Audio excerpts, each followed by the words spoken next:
You are not neglecting your cat. You are not ignoring it. You think about it, you reach for it, you smile at it from across the room. And that effort, that active, deliberate love, is the problem. 7 things you do specifically to show your cat you love it are being received as threat signals, not indifference. Threats. Dr. Dennis Turner's 35 years of research on cat-human interaction produced one consistent finding. The quality of the relationship is not determined by how much owners express affection. It is determined by whether the cat's own communication signals are respected. Most owners who have distant cats are not cold or inattentive. They are enthusiastic. They reach, they hold, they stare with love, they rush over when they're excited. Every one of those gestures registers in the cat's nervous system as a different signal than the one being sent. You feel love. Your cat reads something else. 7 times a day at minimum. 7 things. All of them expressions of genuine affection. All of them producing a specific response in your cat's nervous system that the research classifies the same way, as a signal from a potentially threatening individual. Thing 5 is the one that damages the bond the most, because it is the most loving thing on this list. We'll get through all 7. But thing 6 explains something that happens over months in almost every household with an affectionate owner. And by the time owners notice it, they think their cat simply changed personalities. It didn't change. It adapted. To you. Thing number 1. Looking at your cat with love. Without blinking, your cat is across the room. You look at it and feel genuine warmth.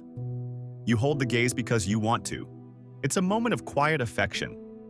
The last time you looked at your cat with love, did you blink slowly or just hold the gaze? In feline communication, sustained direct eye contact with no eye closure is a challenge signal. It is the posture a cat takes when establishing dominance or preparing for a confrontation. Between 2 cats who do not know each other, a prolonged, unblinking stare is what precedes aggression. University of Sussex research published in Scientific Reports in 2020 confirmed the inverse. The slow blink, a deliberate, relaxed eye closure, produces significantly more approach behavior and positive response than a neutral, steady gaze. Cats approach strangers who slow blink. They avoid individuals who stare. You look at your cat with love. The love is real. The signal you produce is not love in feline communication. It is a challenge. Your cat is not being aloof when it looks away or leaves the room after you've been watching it. It is responding correctly to the signal it received. The fix takes 3 seconds. Look at your cat. Close your eyes slowly. 1 second. Open. Look away gently. That is the same affection. Translated. Thing 1 happens from across the room. Thing 2 happens the moment you move toward your cat. And almost every enthusiastic owner does it every single day. Thing number 2. Moving toward your cat when you're excited. Fast approach. You come home. You see your cat. Something in you lights up and you move toward it. Quickly, warmly. The way you'd move toward anyone you're genuinely happy to see. When you're excited to see your cat, does your pace change as you approach it? In predator-prey dynamics, the framework every small animal's nervous system operates within, the defining feature of a threat is fast movement toward the prey animal.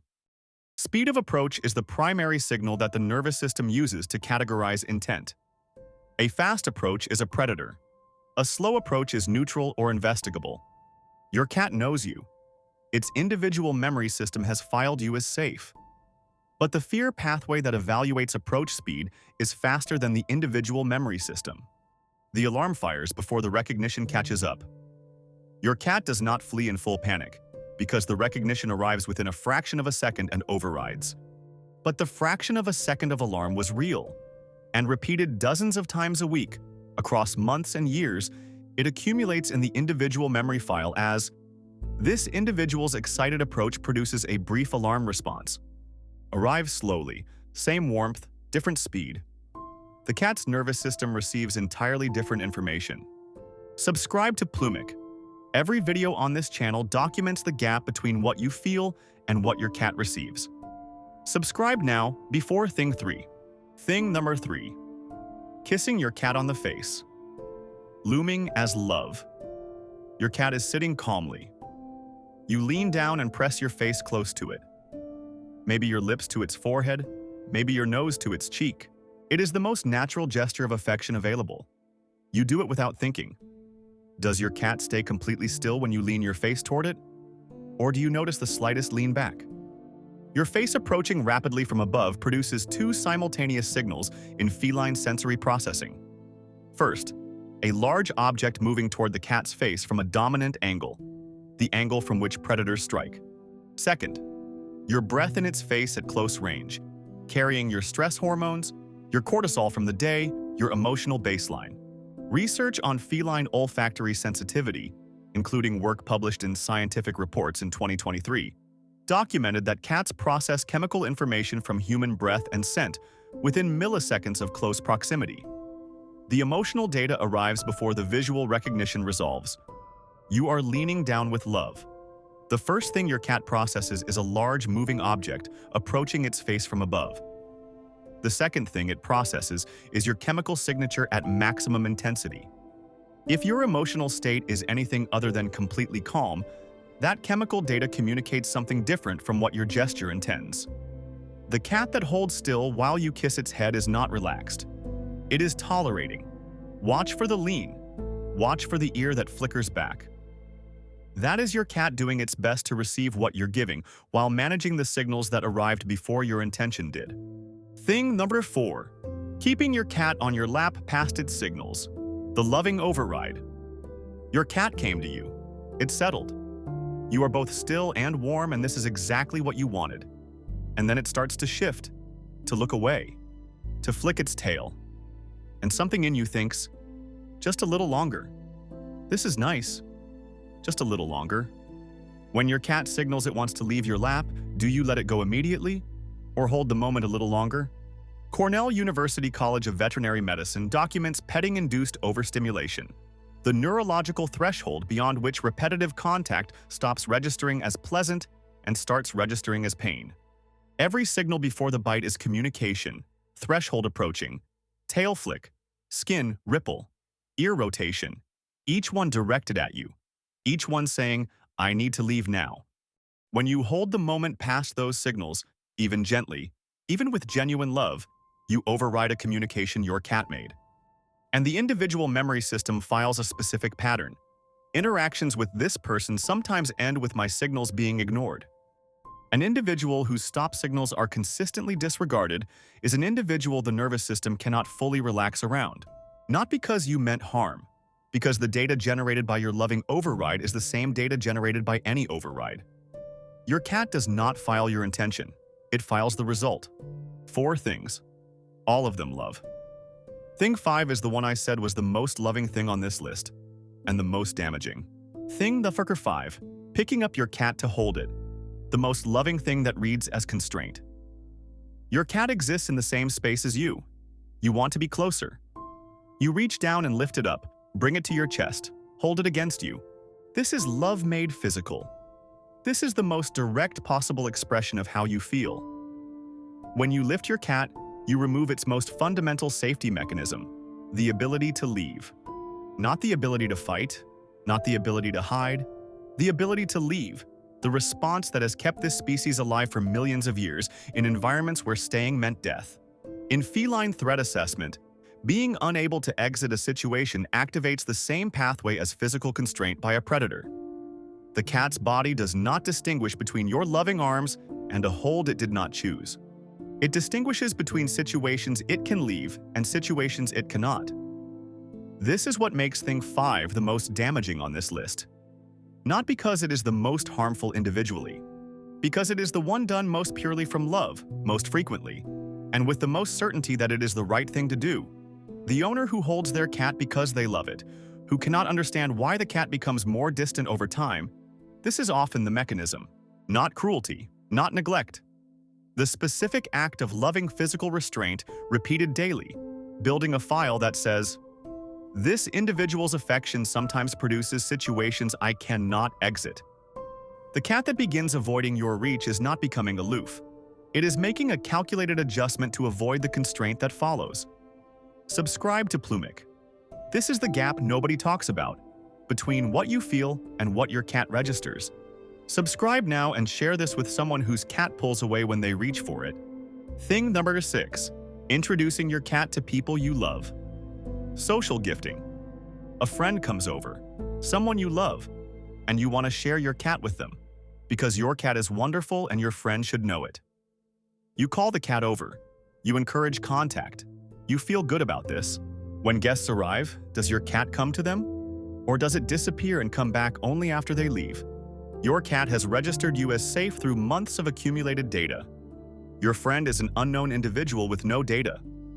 An unknown individual with no file is, by default, a potential threat, until proven otherwise through direct experience. When you encourage your cat toward your friend, you are asking it to override its own threat assessment in favor of yours. The cat that complies is not comfortable. It is managing the situation as best it can. The cat that disappears is responding correctly to its own data. What happens over months of these social introductions is specific. Your cat begins to associate your social excitement with the arrival of unknown individuals it is then pressured to approach. Your excited state, which it reads through your chemical signature and behavioral changes, stops being a neutral or positive signal. It becomes a predictor of social pressure. The cat that begins hiding before guests even arrive is not antisocial. It learned to read the signs earlier. 6 things. All of them love. Thing 7 is the quietest one. And it happens in the moments you consider the most loving of all. Thing number 7. Disturbing your cat's rest to show affection. Love that interrupts the safest moment. Your cat is asleep, curled perfectly, peaceful in a way that makes you want to be close to it. So you sit beside it. Pet it gently. Tell it something quietly. Maybe pick it up. You are choosing this moment precisely because of how it looks. Safe, content, beautiful. When your cat is deeply asleep in a spot it chose, do you ever reach for it, even gently? Sleep is the most vulnerable state a cat can be in. To enter deep sleep, the nervous system has made a specific assessment. This environment is safe enough to fully disengage threat monitoring. The location was chosen for this reason. The timing was chosen for this reason.